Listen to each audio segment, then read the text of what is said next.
again, involving Zion Williamson, because Duke did respond, and I think it's important that we let our audience know just how big a deal this is or isn't. Zion was named the Naismith Men's Player of the Year over the weekend, and then there is this controversy surrounding him. Duke is now looking into accusations made by attorney Michael Avenatti that Nike gave money to Zion's mother back when he was still a high school recruit. And as we were going through this in the meeting this morning, I think most people that are seeing this are just wondering, what should we make of these allegations? Avenatti obviously is a person of question, the source is questionable to say the least.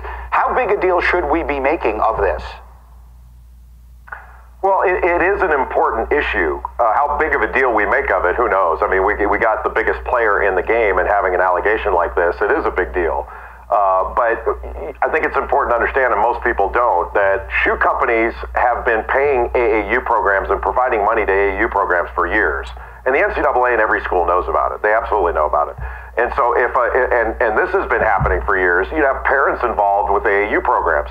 So as money's coming in to sponsor an AAU program, the shoe companies don't have complete control or authority over where that money goes, but they should know. And there was something kind of interesting over the Final Four week when Mark Emmert was interviewed. He was asked by an interviewer, do you plan on separating from shoe companies?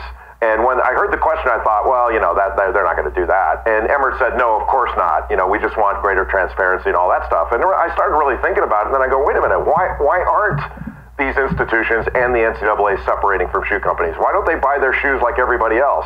Why are they treating the players as unpaid billboards for advertising for these companies for literally hundreds of millions of dollars over the system? And it's an interesting question. That's been a way, Greeny, that money has been funneled for a long time now. And it's seeing the light of day because of the FBI investigation. All right, Jay Bilas, so well done on this and everything. Thank you, my friend. We'll see you tomorrow as, again, tonight, the national championship there in Minneapolis. I want to take this out to the table because both of you are connected in the ways that you are to college basketball. I'll ask you first, just your thought on what Jay just said, and in general, Zion, the biggest star we've seen in college basketball in a really long time, now having his name involved in something like this. It doesn't surprise me at all. I mean,